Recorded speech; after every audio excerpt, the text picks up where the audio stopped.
Hello বন্ধুরা, সবাই কেমন আছেন? আশা করছি সবাই ভালো আছেন, ভালো থাকবেন। বন্ধুরা, এই যে গরমকালেও এখনও মাশরুম পাওয়া যায়। এই যে মাশরুম, এই দেখুন মাশরুম আমার এক প্যাকেট আছে। আর এখানে পটল আছে, 5টা পটল আছে।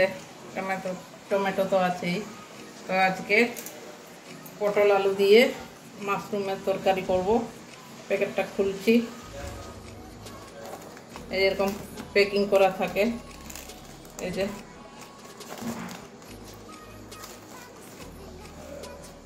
যে প্যাকেটটা খুললাম, এটা একটু দাগ দাগ আছে। যাই হোক, সবকটাই এরকম দাগ দাগ আছে, এমনি টাটকা আছে। তো আজকে পটল আলু দিয়ে মাশরুমের তরকারি করব। তো ঠিক আছে, এটাও কাটতে হবে। কেটে হলুদ জলের মধ্যে ভিজিয়ে রাখবো। কেটে নিই, এগুলো সাইড করে নিচ্ছি। পটলটা, মাশরুমটা এবারে কেটে হলুদ জলে এইভাবে ছুরি দিয়ে কেটে নেব। এইভাবে কেটে নিচ্ছি। এই যে একদম সাদা আছে, ভালোই আছে জিনিসটা। জলটা নিয়ে আসি, জল এনেছি। একটু হলুদ দিয়ে দিচ্ছি, আর একটু নুন দিয়ে দেবো, কারণ এগুলো তো কোথায় না কোথায় চাষ করা হয়। একটু নুনটা বেশি করেই দিলাম। ঠিক আছে, এবারে কেটে এখানে কিছুক্ষণ 5 মিনিটের জন্য ভিজিয়ে রেখে দেবো। ছুরি দিয়ে কাটছি। এই যে এভাবে কেটে নেব, খুব একটা ছোট করব না, তাহলে আর মুখেই লাগবে না। একটু বড় বড় কাটলে একটু কামড় দিয়ে খাওয়া যায়। এই যে এইভাবে সমস্ত মাশরুমগুলো কেটে নেব। ঠিক আছে, আমি এবারে রান্নায় ফিরে আসছি। কেটে নিই সব সবজিগুলো। বন্ধুরা, দেখুন পটল আলু কাটা হয়ে গেছে আমার। এবারে রান্নায় চলে যাব। এবারে গ্যাসটা ধরিয়ে নিচ্ছি, কড়াইটাও বসিয়ে দিচ্ছি।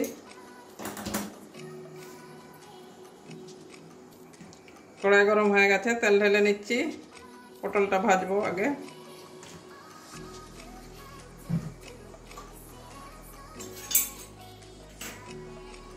তেলটা গরম হতে দেবো একটু। তেল গরম হয়ে গেছে, এবারে পটলটা ভেজে নেব। তেলের মধ্যে একটুখানি হলুদ দিয়ে দিচ্ছি, না হলে ছিটবে অনেকটাই, তেল ছিটে যায়। হলুদ দিলে তেলটা ছেটে না।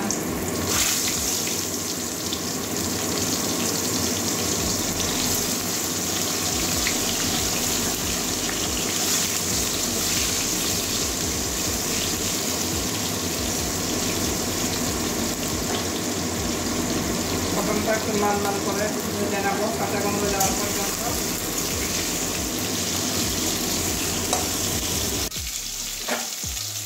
পটলটা আমার ভাজা হয়ে গেছে, একটু লাল লাল করে ভেজে নিয়েছি, কাঁচা গন্ধটাও চলে গেছে। এবারে তুলে নেবো পটলটা।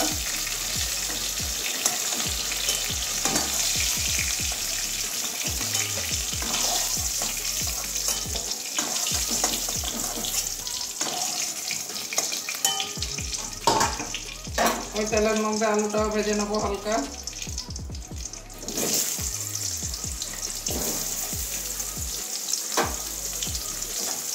আলুটা হালকা লাল লাল করে ভেজে নেব।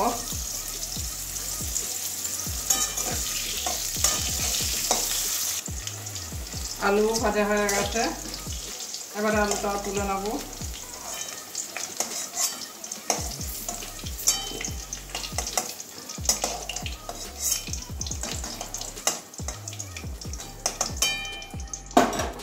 এবারে আর একটু তেল ঢেলে নেব।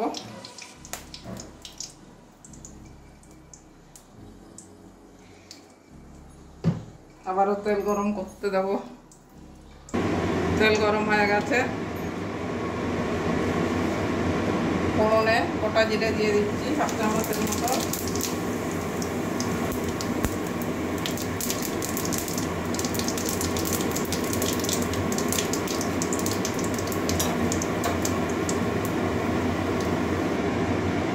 রসুন দিয়ে দিচ্ছি দুটো। আমার বেশি হয়ে গেছিল, শাক করেছি, বেশি ছাড়ানো হয়ে গেছে, তাই দিয়ে দিচ্ছি। আর দিলেও অসুবিধা নেই। এবারে পেঁয়াজ কাটা দিয়ে দিচ্ছি।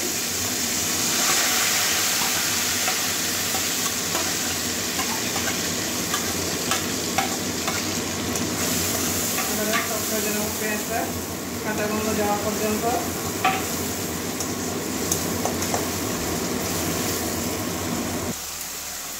কাঁচা লঙ্কা মাঝখানে চিরিয়ে দিয়েছি।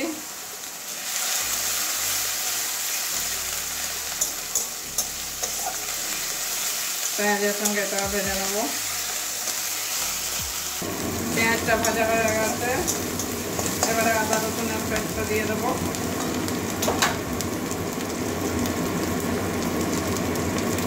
আদা রসুনের পেস্ট দিয়ে দিচ্ছি।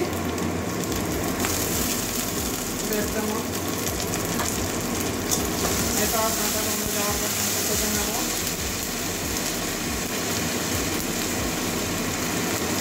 তার সঙ্গে দুটো কাঁচা দিয়ে তেজপাতা দিয়ে দিচ্ছি।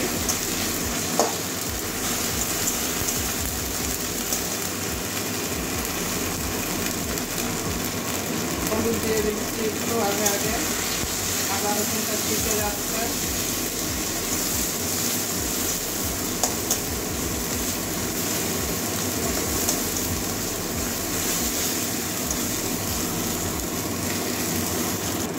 আদা রসুনের কাঁচা গন্ধ চলে গেছে, এবারে বাকি মশলাগুলো দেবো। জিরে গুঁড়ো দিয়ে দিচ্ছি 1 চামচ, ধনে গুঁড়ো দিচ্ছি 1 চামচ, 1 চামচের একটু বেশি দিচ্ছি। কাশ্মীরি লাল লঙ্কার গুঁড়ো দিয়ে দিচ্ছি 1 চামচের একটু বেশি। কাঁচা লঙ্কা দিয়েছি,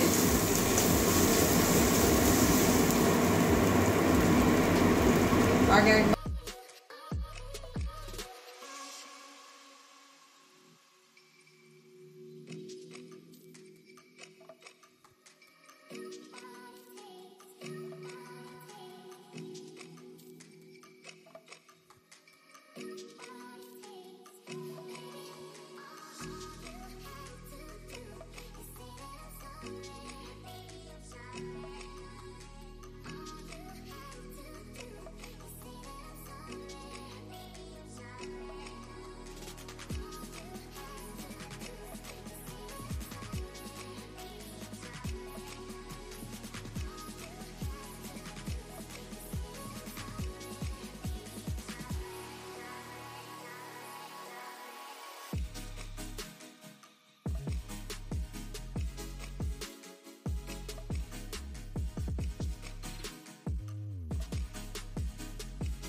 মশলাটা আমার কষানো হয়ে গেছে, মশলা থেকে তেল ছেড়েছে।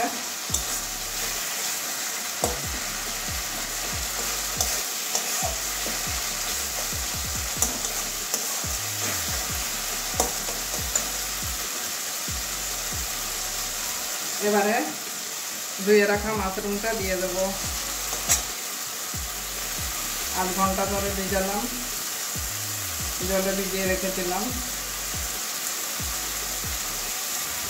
এবারে মাশরুমটা একটু 2-3 মিনিট ভালো করে কষিয়ে নেব মশলার সঙ্গে।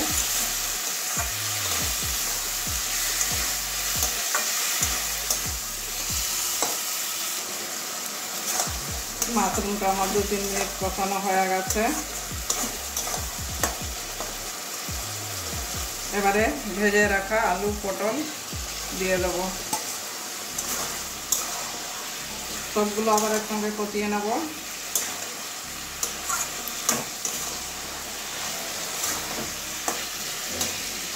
2 মিনিট ভালো করে একসঙ্গে কষিয়ে নেব। 2 মিনিট কষিয়ে নিয়েছি।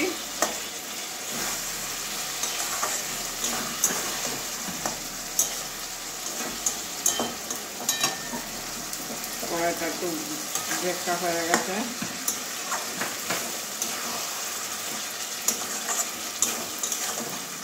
বন্ধুরা কে কে এইভাবে পটল আলু মাছ মানে পটল আলু দিয়ে মাশরুমের তরকারি করে খেয়েছেন অবশ্যই কমেন্ট করবেন। আমি এর আগেও খেয়েছি, আগে নিজে খেয়েছি, তারপরে আপনাদের সামনে রান্না করে দেখাচ্ছি, অবশ্যই কমেন্ট করবেন। তো এবারে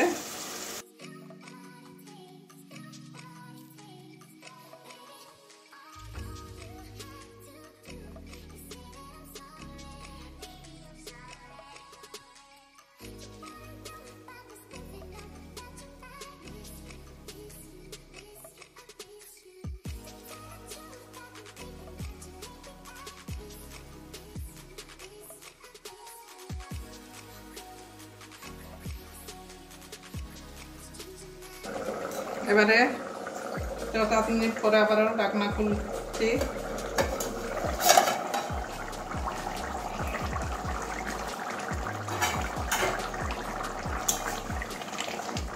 এরকম পটলগুলো সিদ্ধ হয়ে গেছে, এই পটলটা একদম নরম হয়ে গেছে।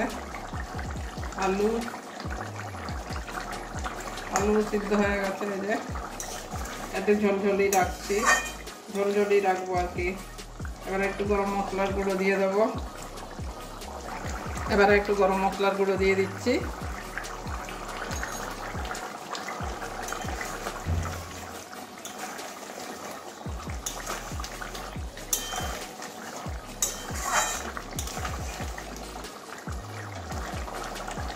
তেজপাতাটা তুলে ফেলে দেবো এখন, আর তেজপাতার কাজ নেই।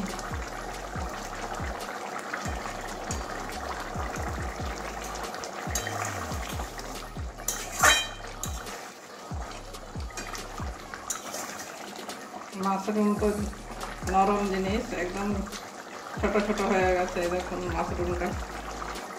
এই যে ওই জন্য একটু বড় বড় করে কেটে নিয়েছিলাম। ঠিক আছে, এবারে নামিয়ে নিচ্ছি, একটা বাটির মধ্যে ঢেলে বেড়ে দেখাচ্ছি।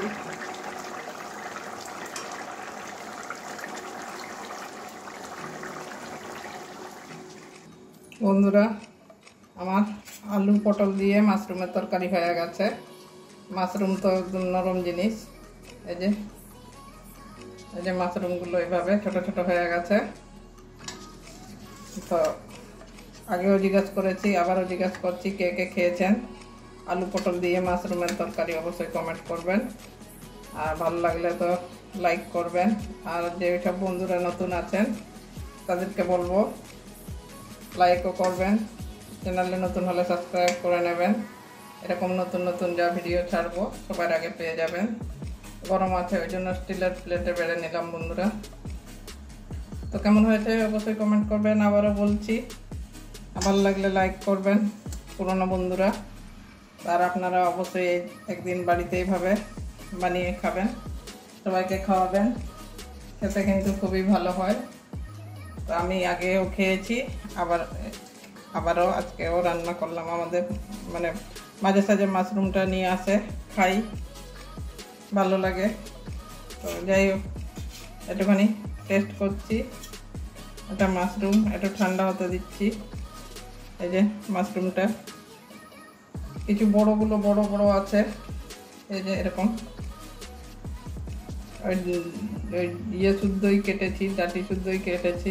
এই যে যেমন চিলি মাশরুম হয় ওই রকমই বড় বড় করে কেটেছি।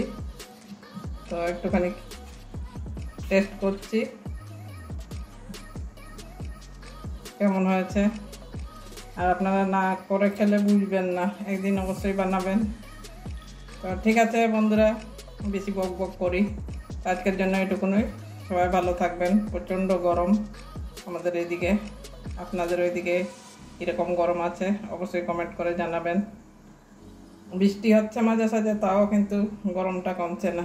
তো যাই হোক, রান্না করে আর থাকা যাচ্ছে না, এখনকার পর্যন্ত এটুকুনই, আজকের পর্যন্ত এটুকুনই। আবার অন্য কোনো দিন অন্য রান্না নিয়ে আসবো। সবাই ভালো থাকবেন।